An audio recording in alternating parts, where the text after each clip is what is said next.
soapbox and see what it's like on the ground. Check your ego and detox. It's finally here, guys. This is Ring Awareness. I am your host, Adam Merrick, and I'm stoked to finally be bringing you this show that is all about what we know and love, and that's pro wrestling. Now, New Mexico, they have a huge fan base, and if you're like me, once you get me to talk about wrestling, it's really hard for me to shut up. So hopefully, this show will accomplish two things. A, being a good way for us to talk about everything going on in the world of wrestling, as well as B, expanding our knowledge of some of our local talent from right here in New Mexico. We're going to cover their career achievements and find out where they plan on going with their awesome career path that they've chosen. My very first guest this week is definitely one of my personal favorites, one of my good friends. I love to see him perform in the ring, and I'm pumped to have him as my very first guest. You all may know him as the anti-hero, or possibly one-third of the DeathRage Cartel. Give it up for Josh Payne. Hey, Adam, how's it going, brother? Pleasure to be here. Man, it's great to have you. I know a lot of people probably don't know this story, but I actually planned to do Ring Awareness quite a while ago. I think it's about 2-3 years ago for public access. And you were going to be my first guest. The day that was going to happen, unfortunately, things went south. And long story short, it never came to fruition. But I'm glad to have you here finally. Absolutely. And we're going to talk about a lot of stuff has happened since probably a lot of people have last, if they haven't kept up with you on Facebook or anything. We got a lot to talk about. I think the one question that's on a lot of people's minds is, as far as your career, as me as a fan, I didn't really ever want to pursue being a wrestler, an active wrestler, but what was the moment in your life that made you decide to pursue this career of being a professional wrestler? I think it all stems from just being a hard-headed child. My dad was a huge wrestling fan, so anytime wrestling was on or anything that way, we saw, he'd sit down and we'd be able to just watch. So it was a way to get out of doing yard work and stuff like that. So I wasn't going to complain. Plus, you get to see some violence. And after that, you have brothers, and we started, you fool around and stuff like that. And I realized that for some reason I could take more of a beating. I guess probably having two older brothers didn't hurt. Yeah. But,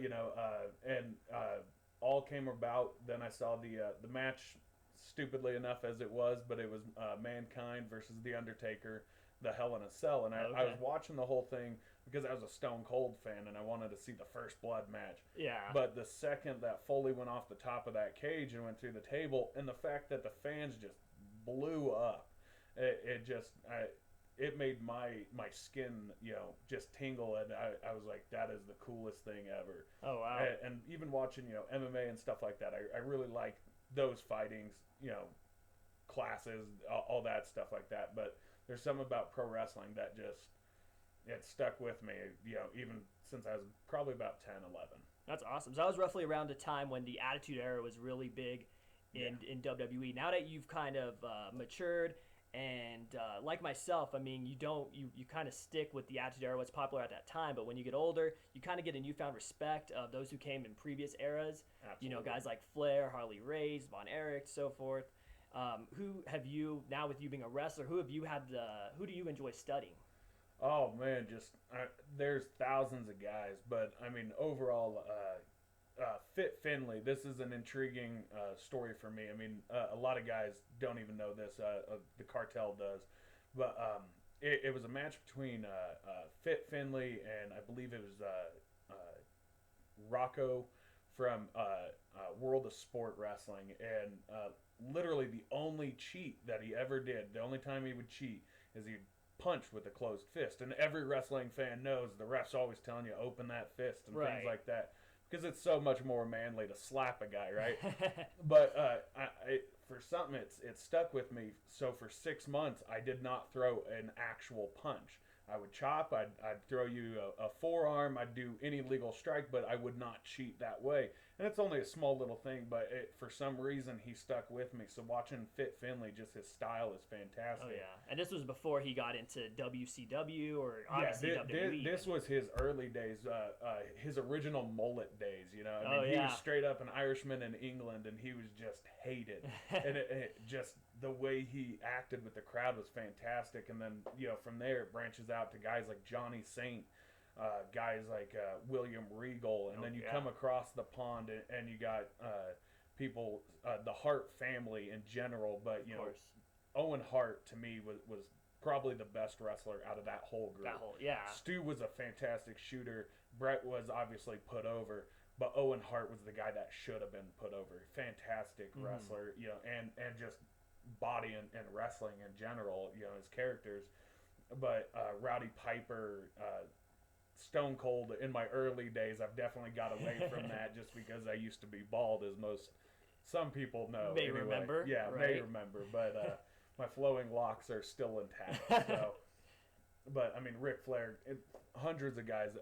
A lot of stuff I watch is old school guys because it brings back the reality of the sport. Oh yeah, and I think a lot of that's kind of been lost, especially, you know, like I said, we grew up when the Attitude Era was huge. Absolutely. So to be able to go back and see, I really like Steamboat, so I've seen a lot of Steamboat matches, Absolutely. and they're just amazing, and it's totally different from what you see today. I mean, the sport's definitely evolved. I don't know if it's been for the better, but you definitely do learn. As younger guys, we didn't really appreciate. At least I know I didn't.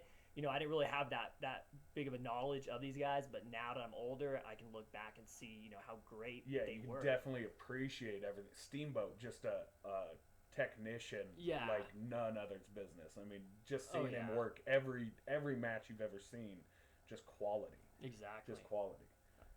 Well, I know to me, again, my opinion matters because this is my show, so I can talk about whatever. Of course. I think that you're one of the best wrestlers, as far as best all-around wrestlers the state offers, and I think that the reason I put you in that group is because you can go out and you can have a straight-up wrestling match with anybody. It doesn't matter who it is, but on the other side, you can go out and take a turn for the extreme. You know, you can be involved in matches featuring tacks, light tubes, barbed wire. Now, I've seen you do some crazy things. The craziest things I've seen in live wrestling, more than likely, have come courtesy of a Josh Payne match. Yeah. So, just do you have any regrets as far as participating in the deathmatch field at all? I guess the only, if you consider it a regret, is doctor bills. Right. You know, that's about it. Or leftover pieces that I still even have in my body today. The very first deathmatch you saw me in 2007. Right. On my father's birthday, which I forgot about because I was prepping for that. That's how great of a kid I am. Love you, Dad. But, you know, I ended up headbutting a light tube after the match. After I'd picked up the pinfall, I was so intense. I thought it was cool. You know, I was going to be the tough guy.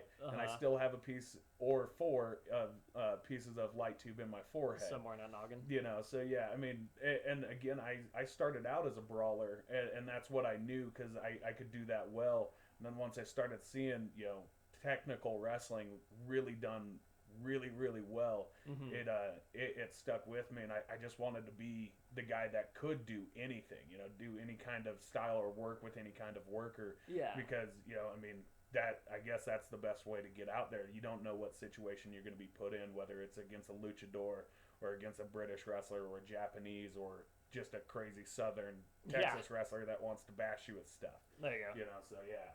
Yeah, it's been, and like I said, I've seen you evolve, you know, since you know, you first really started into it around 2007 to now, just seeing how far you've come. It's been crazy. So I've enjoyed it. Do you have a crazy, I mean, would you say that thing with the light tube across your forehead, is that the craziest thing you've ever done as far as when it comes to extreme, or what do you think? The most dangerous thing I ever did is I went through the pane of glass with Rex Reed. See, that's what I was going to say was the craziest thing. It definitely, it ended up being one of the crazier things. It actually almost made my wife faint in the hospital when she was there. But outright, again, I mean, it caused 75 stitches. It tore my left arm up completely. Missed my tattoo phenomenally, thank God. But, you know, it ripped up my arm. I still end up I went in, I think it was 3 weeks after that, got 2 pieces taken out of glass, four, I apologize. Oh, wow. And then I still have 2 to 3 pieces in my elbow area that are traveling towards my elbow that I do need to get taken out. Oh my God. God. But that would definitely be the thing that caused the most damage. I don't always think that's the craziest thing I've ever done, because I mean, taking a tack bat into the forehead is not good for anybody, right, or any of that nature. But I mean, definitely I've done some as my mom would say, stupid things. I mean, doing a suicide dive out of the ring and two guys just picking up a piece of glass into you, Yeah. straight to the concrete after that. That- No break for you. It just hurts, yeah. you know. So again, I think all of them were memorable to fans, and that's unfortunately the reason I do that is it's going to look really cool and really disturbing for you. Oh yeah, and it looked really cool. That was Yeah. like I said, that's probably the craziest thing I've ever seen as far as live wrestling right in front of me. I was just a few feet away from that. Just kind of makes your jaw drop. Yeah, Yeah. it's like wow, he just did that. That's awesome. But we can't have a Josh Payne interview without bringing up your colleagues, and that would be the DeathRage Cartel, which involves yourself, Dexter, as well as Johnny K. Now, first off, how did this group? You can't forget Baby. Johnny would yell at me if I forgot Baby. Okay, and Baby. Yeah, and that's And all we Baby. have to bring up. Okay, we won't bring her up again. How has it been? I mean, how did this entire idea for the cartel come together? What was the idea forming the DRC? Man, it was a science of madness, and overall, again, through the beginning and fruition of Destiny Wrestling, you saw us just beat the hell out of one another. Me and Dex have been obviously a team for a long time. We were Team Hardway Right. back in the day and it caused chaos, but all through that was all just a learning experience. But I think all the wars that we had against each other with Johnny K and all that, I think just bonded us, with so much respect towards one another. Yeah. That, if you're going to go into war into another locker room, if we're going out to Texas or going to Cali or Salt Lake or anywhere, in that nature, whatever locker room there is, I didn't want to go into a locker room without them necessarily because I knew they had my back. Yeah. And now it's just because it just makes good old fun, those road trips are something different that, I assume thousands of wrestlers have had that style before, but when you're in the mind of what the cartel is running right now, that's our sense of humor. That's what we are, and that's probably what the scariest thing about it is. Oh yeah, I'm Yeah. sure. Well, what do you think? Obviously you guys have been traveling for roughly about the last 2 years, I guess, together pretty consistently. Yeah, consistently the last 2 years and K-Fably, in that nature, probably the last 6 years. Okay. Since we've really been hitting the road, we've always basically been on the road, even fighting each other. We just made Johnny sit in the back, Well, what do you think? I'm sure you got a lot of stories. Do you have any ones that come to mind as far as funny or crazy stories that have happened to you guys while being on the road traveling to Texas or Arizona? Oh man, in the sense of our craziness, we enjoy going into buildings, whether it be abandoned. As you find in our videos, there's a lot of just random places that you normally wouldn't see in a video, and we definitely like to find those creepy spots. So anytime on a road trip, if you see a factory off to the side, in a small town that's just basically been shut down, you can guarantee the cartel's going to go check that out because hell, Dex isn't a huge ghost fan, but I'll push him into those scary situations because you never know what's in there, which actually ended up being our creepiest thing in that nature. And for the cartel to say it's creepy, for me to say it's creepy, Oh yeah, it had to get something dirty under your skin. And we went, it was just a small on the road side out towards Texas, and there's a small building. We went in there in the back room. Before you get to the back bedrooms, it says sex room painted on the wall. what? Yeah, exactly. And that's our thoughts. Well, what's back here? What's And going there's on? arrows pointing to either door. So we go into the back, and there's just underwear just everywhere. In one of the rooms? Yeah, just strung about and just porn magazines and stuff like Really? that. And definitely it was an intriguing place, but everywhere you didn't want to touch anything just because of the feel, and you didn't know where the underwear came from. Oh my you just God. didn't. It was one of the weirdest things, but definitely made some great shoots. Some great video. Oh gee. So But you guys yeah. have actually shot in there. Yeah, we have footage of it. Just again, it's Baby claims that it's makings of hers. I don't know. Johnny just as he is, he's a little off. But he Johnny? enjoys. Little yeah, off? a little. That mustache is gotta throw people off. But yeah, he that was probably our weirdest thing. But besides basically getting in fights in Waffle Houses and things like Jeez. that after shows, or You get, a knife drawn on you at a show or a beer bottle thrown at you. I mean, just the norm past that, of just being a bad guy. That's the norm for DeathRage Cartel, it seems. Yeah. I hear a lot of stories from you guys about what goes on the road. Yeah. Sounds like a lot of fun. I know you mentioned the videos, obviously. These videos are crazy. If you guys haven't seen these videos, definitely look it up. It's youtube.com/Mr. Team Hardway. They have the craziest videos. If you guys are a fan, like I said, we both grew up in the Attitude Era, and these videos it totally brings back that memory of the Attitude Era or even old school ECW. These videos are just rugged, and they hold nothing back. No. And definitely you guys need to watch these if you haven't done so already. What some people may not know is that you're actually the mastermind as far as putting these videos together. Yeah. And just the material you use. I know you do a lot of news footage and stuff. It's really crazy. I really enjoy it. I appreciate it. What has been some of your ideas? What's been your inspiration for putting these videos together? Man, both me and Dex, growing up, I mean, I think everybody, at least, or a good chunk of people have that enjoyment of horror flicks, of that good old scare. And something about serial killers, for me, for a lifetime, has just been a curiosity. So I mean, any time, even as a kid, I looked up, like the Dahmers and things like that, and just me and Dex both really, really, really, really. That's what we talk about on road trips is just disturbing things, and it all just started playing in, and Johnny, adding in his 2 cents with it and all this stuff, and it eventually just kind of molded into that, we want to creep people out just as much as we do in the ring, because I'm here to entertain you, and a lot of people will put stuff out on YouTube that, might get some pub, but anybody can just sit there and warn you. I don't need to warn you, because you already know what we're about once you've seen that video.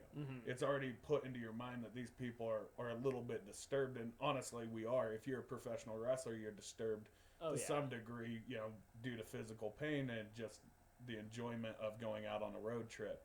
But, overall, it was just an inspiration between, I think a childhood curiosity between both me and Dex. Yeah, we both just, yeah. Well, they're great, man. I really enjoy the videos. Every time you guys come up with a new one, I definitely am probably one of the first ones to see it. So I really enjoy it. I hope you guys got to check out these videos. They're great. Again, it's youtube.com/Mr. Team Hardway. They have probably, about a dozen or so videos up there? Probably about a dozen of our more modern. And overall there you can see the entire growth of the cartel, because our early on promos of when we were just talking and threatening, and then finally once something kind of just snapped and we realized that this is who we are, so embrace it and have fun, and that, I think, pushed the envelope of, guys back in the day used to show gore. Well, here, what are you going to do with real life? Oh, yeah. So, exactly. Yeah. And I would put it up against anything that is produced by WWE, definitely anything produced by TNA. It's really good. I mean, the quality of the videos are really good, man, and I just got to give you props for that. Definitely some of the most entertaining videos, even through all of wrestling. Definitely, I appreciate it. I've seen. Just trying to do something different. We've got quite a bit of recognition through a lot of different territories or states, in that sense, that guys really, really, really enjoy it. That it's pushing the envelope and doing something brand new that they haven't seen before. So that's cool to us. Oh, yeah. A lot of videos you see guys put out is just, a promo talking about the show they're going to be at. And this just totally turns it on its head. It's doing that, but it's, adding so much more to it. And I think, it's great. I tell everybody to watch them. I love the videos. I do want to take a step back. We were talking about what's going on right now, but you've had some huge moments happen in your career from a few years ago. The first thing is you actually had the chance to participate in a 2010 Chikara Young Lions Cup. For those of you who don't know, why don't you just go ahead and explain them what exactly the Young Lions Cup is? Young Lion Cup was basically, it was a tournament for international talent of people 25 and under, workers 25 and under. So it limited the field. So again, guys that were established couldn't come in. It was a way for guys that were in smaller areas. Even over in like Europe, I faced a guy named Kaio from Italy. he's won titles over there. He's still having a great career running over there, but wasn't really known over here at all. So Mike Quackenbush and Chikara, they were able to bring in, talents that they had seen across the states and internationally to be able to face one another. So to me, it was a great experience to be able to be in the same locker room as guys from Japan and all over the United States. It was just a complete different experience being on the East Coast than what it would be in the Mid-South. But it was fantastic knowing that I could put my skills to work and put on a quality and good fight against a guy from Italy, and he basically spoke, I think, 3 words of English. Oh, jeez. So realistically, when he's insulting me, I don't know what he says, but I figure when he's got an angry face on him, it means he wants me to punch him. That's my code for that. But yeah, fantastic experience, and Chikara was a great company, and a lot of it's a void that needs to be filled back in that area. But unfortunately, those wrestlers went out, and hopefully they're just making thousands of other wrestlers better. That's awesome. Yeah, I know that he was actually Kaio was from Italian Championship Wrestling, right? Yeah. So you said you only spoke a few words of English. Was it difficult as far as putting a match together? You guys went out there for about 10 minutes or so? Yeah, I think the match was 10 to 12 minutes or something like that. Overall, it wasn't because it was the art of wrestling. It was him knowing his skills and me knowing my skills. Nice. And again, you go out, and if you're a good wrestler, you should be able to go out there and wrestle with anybody without necessarily having to talk. In that sense I'm going to feel on yours, and again, if you club me, I know that I'm going to come back and club you back. It's a fight out there. Oh yeah. And I think that's probably the best way for me to do a match is there's guys that are there that will talk their matches, and to me it bugs. So. Well, another huge thing happened for you. A lot of people may not notice is that you participated in probably the most memorable entrance in wrestling history. And I'm talking about the John Cena entrance from WrestleMania 25. Again, if you guys, we didn't see Josh during the whole thing, but if you guys don't remember what it is, John Cena had a slew of John Cena lookalikes come out and accompany him to the ring. Of course, our own Josh Payne was one of those few Cenas. Do you have what was your experience just doing that? Any stories as far as being backstage, especially at WrestleMania, the biggest show of the year? Man, honestly, it was the one time because before that I was not a big Cena fan in that sense.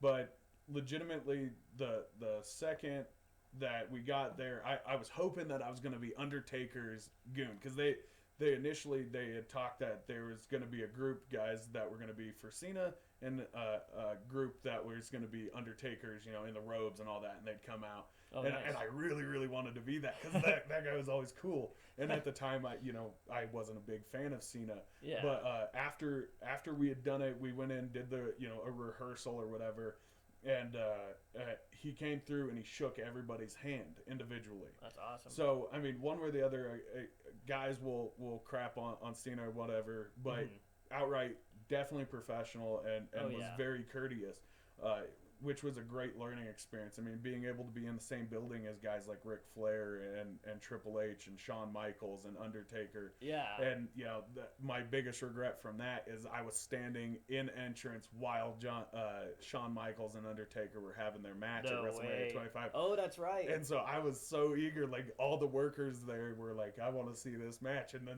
they call us out, so we had to stand there. But, overall, great experience. The electricity that ran through that building. Again, you can only see a couple thousand people from the corners of your eyes. Yeah. But that's only a couple thousand in that building. The sound, the volume from that crowd, no wonder those guys can get pumped, and you just go through wrestling with a torn quad. Jesus, that fantastic feeling. That's awesome. How many of you guys were there? How many John Cena lookalikes were there? There was 99 of us. Oh, jeez. In that sense, because I guess the 100th guy couldn't show or whatever. I don't know. They didn't have the shirt for Called him. in sick. No, but there was 99 of us. Guys, Awesome Andy was there. Oh, cool. Chance Williams was there. Okay. So a lot of guys from Texas, even from here, a lot of local guys, but just awesome feeling. One that awesome. you could never I got paid for it, so I definitely couldn't, I couldn't cry. That was awesome. You made out. Yeah, You made out on that. exactly. Deal. That's awesome. Do you still have your John Cena gear? Did they let you keep the hat, the shirt, and the jeans? They did, yeah. My wife has that. Oh, okay. In that sense, for me not looking as Mark, but yeah, I still keep it because it was free merch, you know. Oh yeah. But yeah, my wife loved the hat and stuff like that, and I don't think I have the armbands anymore. They're somewhere strung about. I think my dogs ate them, but Oh geez. you know, either way, yeah, the shirt and the jeans still live on. That's awesome. Well, I know you've had a huge career so far. I mean, you've had an epic 2013. Some of the things that you've accomplished, you've wrestled in Utah, you've wrestled in Colorado. You actually competed in the Slave to Deathmatch 4 tournament, which is, I know, a huge deal. You actually have been a mainstay in Arizona's hottest new promotion, which is Slam U. You've actually, even at one occasion, teamed with the Almighty Sheik for a match. Did. How was that experience, just teaming with him? Oh man, being able to tag with an international superstar like the Sheik. I mean, the guy's been NWA champion, AWA champion. He's a mainstay in 0-1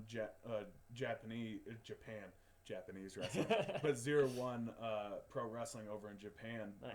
I mean, so a guy that goes in the locker room and gets respect from WWE talent like that are mainstay, in that sense.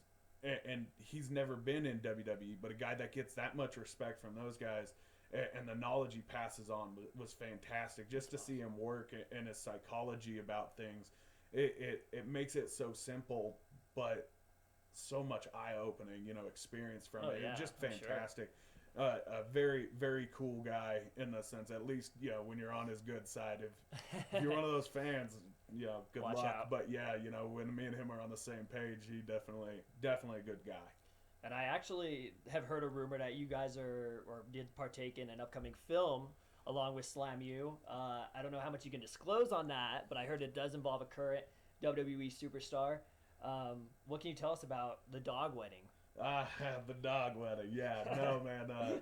Definitely an awesome experience. I mean, anytime that you get to go do, even a little bit of wrestling, you get paid for it, you get fed and all that, and you get to sit in a room with Matt, Lord Tenzai right now, or Prince Albert, as I prefer to call him. Yeah. But Matt was definitely cool, dude. I mean, That's a guy awesome. that's been internationally everywhere as well.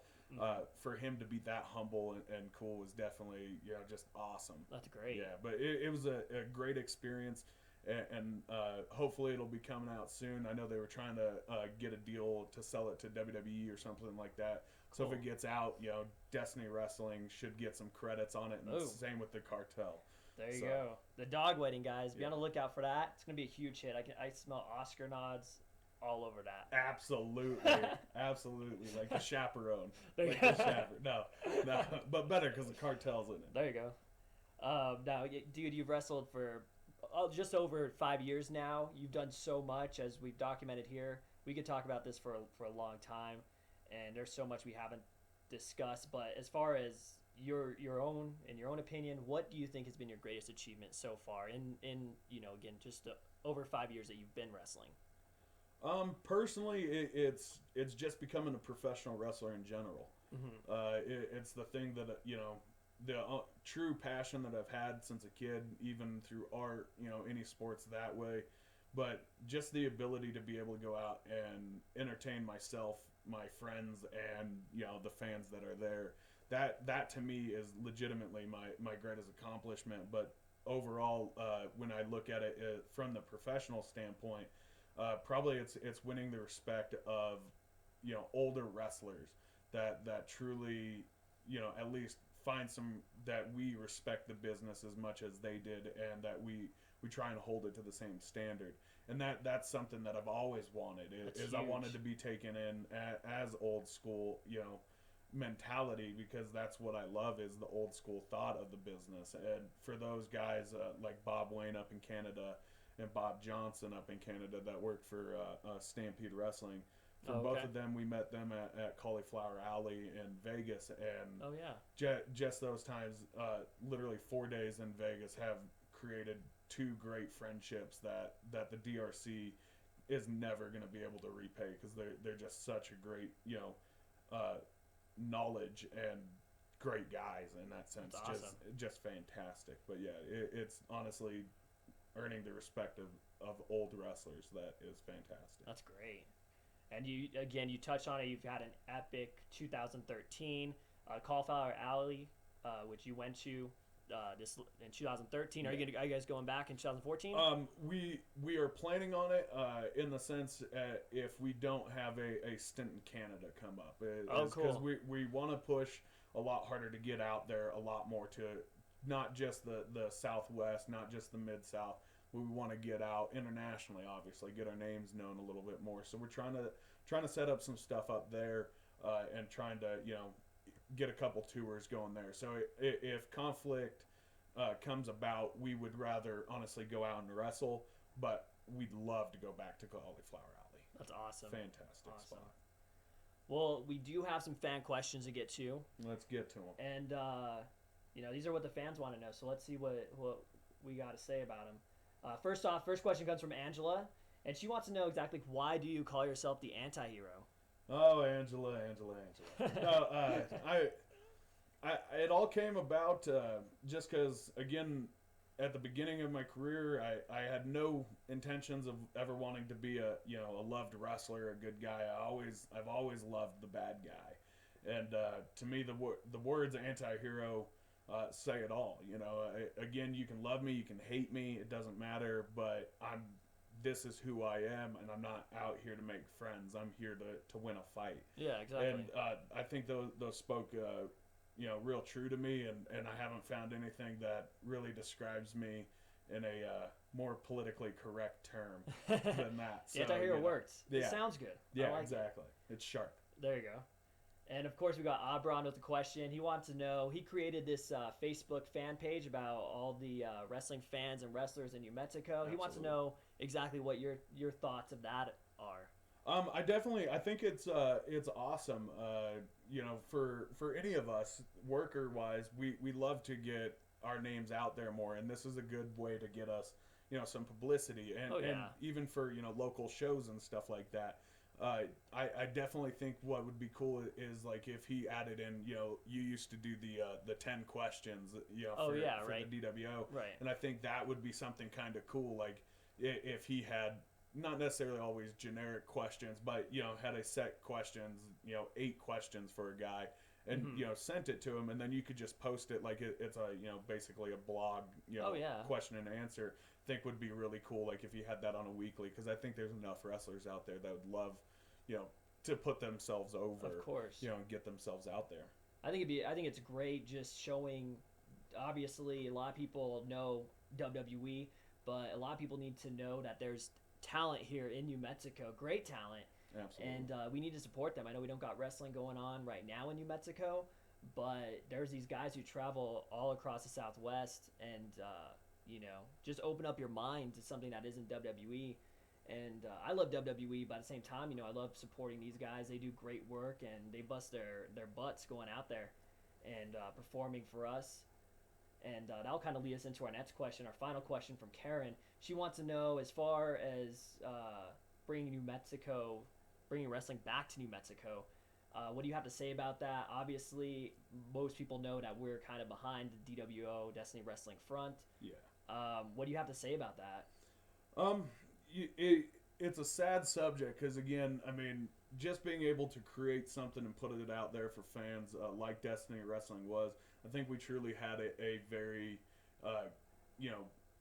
good fan base behind us that truly enjoyed the products that we were putting out. Absolutely. And we are definitely at no point, I don't think, as you would agree, Destiny Wrestling isn't dead. We are trying to bring it back full-fledged. And I'd love to run full-time here and really be able to take it out to other towns and stuff like that. But for now, it's working with the government to get some things changed so it's feasible for us. Because realistically, I'm not going to ask my fans to pay $50 to come watch, because in this time and age, obviously, $50 can go a long way, can pay somebody's electrical bill rather than come to a show, and especially when you're buying 3 or 4 tickets. Exactly. So we want to bring entertainment to to the state of New Mexico, but at a feasible price. Yeah, affordable. In a sense, we don't want to rape anybody's wallet. Definitely. And so, once we can get, our ducks in a row, or, if somebody's out there that wants to support professional wrestling in the state of New Mexico, and, if you want to give, be a money sponsor for Destiny Wrestling, we'd love to put over local businesses in any situation. So, I mean, it's really just trying to financially get it all together where we can get everything correct. But, I mean, the state is what it is, and, you have to work through the politics as a politician, and unfortunately I can't just DOS boot and curb stomp through. Otherwise nice. I think it'd be done. Yeah. But, outright, it's just a waiting game. Oh, yeah. And I think that's the thing. I mean, the support But here... it's coming back. Yeah, it's coming back. The support here has been great, Yeah. and we appreciate everybody, posting up on our Facebook and our Twitter, whatever it is. We do read them, and just know that we're not giving up. It's not going to be something that just fades away. We're definitely working on it, so just remember that, and just continue to support, again, Destiny Wrestling. Most importantly, support the talent that wrestles for Destiny Wrestling. There's a lot of guys out here in New Mexico and beyond who do deserve recognition, and they're still wrestling. So support them while we're away for a little bit. And once we have any information on what's going on, we'll definitely let you guys know about it. So I do want to take the little bit of time we have left to talk about what's going on in WWE. I'm going to do this on every show with whoever I have on my show. Talk about some WWE news. And obviously the biggest news coming out of this week, this is probably the biggest week for WWE that I can remember news-wise, is that we're finally getting the WWE Network. And in case you haven't heard, you've been living under a rock, it's going to cost about $10 a month with a 6-month subscription, and it's going to carry every WWE pay-per-view at no additional cost. This is huge. Everybody's talking about this. Yeah. As far as a wrestler, how do you feel about this news, about this finally coming to fruition? I definitely think if they can get it into an international, because it's just rumors, but I've heard that it's not going to necessarily be in Canada and things like that right away. Right. So I think, again, if their initial numbers come back great, in that nature, or good, they will push it because they have a huge fan base worldwide. But I think it's good especially for the fans, because to me, a $60 pay-per-view here and there, I mean, just paying that for an entire year pays for WrestleMania and a Royal Rumble by itself. Yeah, exactly. So honestly, I mean, if you're getting those for free, I think it's fantastic, and I would have died growing up for that. Right. Because I could have sat there and watched AWA, NWA, exactly. WCW. It doesn't matter, whatever your paintbrush loves to hit, you could have seen any of that wrestling. So I think it would have been great growing up, and I think it's really good, to be able to get wrestling out there and mainstay. And as everybody knows, if WWE does well, the rest of the industry of professional wrestling can do well. Of course. So it's just hoping the best in that sense, and hoping that other companies can start pushing and making some money too. Oh yeah, it's huge. I mean, going back to how we were talking about as kids, we didn't really respect, I wouldn't say respect, but didn't really have a knowledge of the eras that came before us. Yeah. This is going to totally open that up, because we're going to have guys or kids who are watching wrestling. When they have this WWE Network, they can go back and they can watch, WCW pay-per-views from 15 years ago. You know, same thing with WWE, and hopefully they'll have a lot of the older stuff as well. But it's a win-win for everybody involved. Yeah, you can go back and watch the whole Steamboat Flair. Yeah, era exactly. And just be blown away. Yeah, the work rate was fantastic. It's going to be crazy. So I think it's huge. I hope it stays at the price that it's going to be running at. Again, about $10 with a 6-month subscription. It's huge. So that's a huge story. The other thing that kind of shocked me at the end of Raw this week, which I want to get your thoughts on, is the return of Jake the Snake Roberts to WWE. How epic was that moment? Oh, it's fantastic anytime you get to see, the Snake back. One way or the other, I'm happy that he's fighting through, his issues and his demons and stuff like that, and hopefully he can keep on a healthier path for himself, because he's full of knowledge that should be passed along I to agree. generations ahead, and if he can do that, that'd be fantastic. But Oh yeah. you know, yeah, either way, it's always good to see that a legend's living longer than just dying at 40. Yeah, that's very true, and it's great. I mean, he has a successful story. Obviously, I think a lot of us have seen Beyond the Mat, Yeah. and that was actually probably one of the last times I remember seeing him, and just seeing how great he looked at the end of Raw. Oh, It was insane. Yeah, just we saw him at Cauliflower Alley, and Oh, that's right. Even that little change from there to now it has been Huge. tremendous. I mean, just being able, like, we saw him walk through Cauliflower Alley, just walking on his own legs, not like hunched over and hurting like you saw him in Beyond the Mat. So like even that was just, it was mind blowing. It was definitely cool to see, That's great. especially from a kid's standpoint. Oh yeah, it was awesome. And let's see, one other huge story coming out of this week in WWE is the reported passing of Mae Young at the age of 90. That statement was actually later to be incorrect. She is still alive. She has been taken off of life support, but she's still alive and fighting. It's totally sad because Mae Young, again, growing up on the Attitude Era, was a pretty Critical part. Yeah, she was pretty critical. I just got asked, what was your favorite Mae Young moment? Oh, disturbingly enough, probably the hand birth. But, honestly, was seeing her give the. It was after the Attitude Era, but when she gave the Bronco Buster to Eric Bischoff. Oh, that I was totally just forgot about hilarious. that. But I mean, so many different times when the Royal Rumble, when she pulled out her puppies when they were Oh, my doing the God. bathing suit contest, and that was disturbing That enough was- as it was. But I mean, just so many different things that she's done. I mean, a woman of her age, that old kook ain't, she's a tough one to put down, and Oh, she yeah. deserves a great spot in professional wrestling Oh history. yeah, I wouldn't agree more. It was great. My favorite moment, of course, the most memorable moment, is her getting power bombed off the stage by Bubba Ray Oh. Dudley. Just makes you cringe. Even Yeah. as a kid, you go, oh, it's like slamming Exactly. your grandma. Like she's Yeah. not. That's not gonna happen. He's Yeah. not gonna do that. Oh wait, he's doing it. Yeah, and God bless the Dudleys because they're willing to push the envelope. Oh yeah, I'd put that as one of probably the top 10 moments in the Attitude Era Oh, easily. for sure. Easily. Just the impact that had. It was huge. But dude, I gotta thank you for coming by and being my very first guest on Absolutely. Ring Awareness. Thank you for keeping your word and throughout all these years being my first guest. I know it took a while. Yeah, it was worth the wait, brother. People want to contact you, bookings, asking questions, anything. Where can they reach you at, man? My Facebook is Facebook / the Josh Payne. It's the Josh Payne. Somebody got to Josh Payne before me. But either way, the Josh Payne, and or you can check out all of our videos at Mr. Team Hardway at YouTube. Yeah. Which is a great place to keep up with our upcoming shows and anything that way because we like to post quite often. Oh yeah, guys, support wrestling, support the local wrestlers, and I hope that you guys enjoyed listening to what we had to say.